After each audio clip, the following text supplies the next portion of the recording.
halyeygii kubadda cagta ee Maradona ayaa geeriyooday sida ay warinayaan warbaahinta caalamiga ah iyo kuwa gudaha wadanka Argentina. Ilaa iyo hadda lama oga sababta dhabta ah ee uu geeriyooday, inkastoo wararka qaar ay tibaaxayaan in maalmihii ugu dambeeyay markaasi uu ciyaaryahankani uu xanuunsanayay, inkastoo da'diisuba ay ahayd 60 sano jir. haddana warbaahinta caalamiga ah ayaa dib u milcisanaya koobabkii iyo goolashii mucjisada ahayd ee Maradona uu dunida ka dhaliyay. ciyaaryahankan hore ayaa waxa uu soo ciyaaray Barcelona iyo kooxda Napoli, waxaana moodaa in kubadda cagta uu hadda ka baxay halyay dunida si wacan looga yaqaano, isaga oo goolashii la yaabka lahaa ee uu dhaliyay Barcelona iyo Napoli dunidu hadda mar kale ay dib u soo celinayso. warbaahinta isboortiga ayaa waxa ay soo bandhigayaan goolashii ugu mucjisada badnayd oo markaasi uu ka dhaliyay ama uu dhaliyay intii uu joogay kooxaha kala duwan ee kubadda cagta dunida ugu caansan. Barcelona ayaa waxa ay ka mid ahayd meelaha sida weyn uu caanka ugu noqday, isla markaana koobab badan uu la qaaday sida ay warinayaan xeeldheerayaasha kubadda cagta.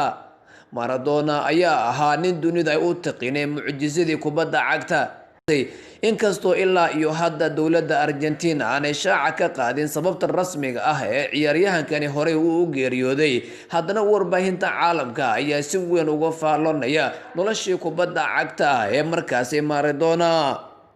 inta badan warbaahinta caalamka, si gaar ah kuwa reer galbeedka, kuwooda taageera kubadda cagta iyo markaasi saaxiibada ciyaaraha dunida ayaana aad ugu murugaysan geerida ku timid Maradona oo ahaa xidigihii kubadda cagta kuwii ugu caansan ee dunida soo maray. ehelkiisa ilaa iyo hadda si rasmi ah warbaahinta uguma aanay shaacin dhibka uu qabay markaasi Maradona bilihii la soo dhaafay. waxa wararka qaar ay sheegayaan in macquul ay tahay inuu u geeriyooday xanuunka safmareenka ah ee COVID-19, inkastoo warkaasi aanay la xaqiijin karin.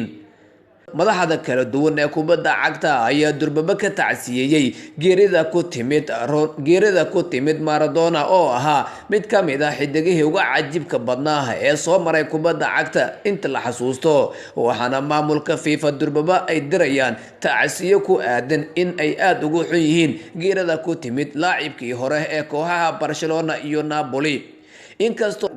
inkastoo goor horeba uu ka fariistay ciyaaridda kubadda cagta, haddana waxa uu ahaa nin si weyn u daawaday isla markaana ka faallooda kooxaha dunida uga caansan goolasha mucjisada ah iyo markaasi sida ciyaaraha saadaalinta ay sanadba sanadka ka dambeysa ay u muuqanayaan.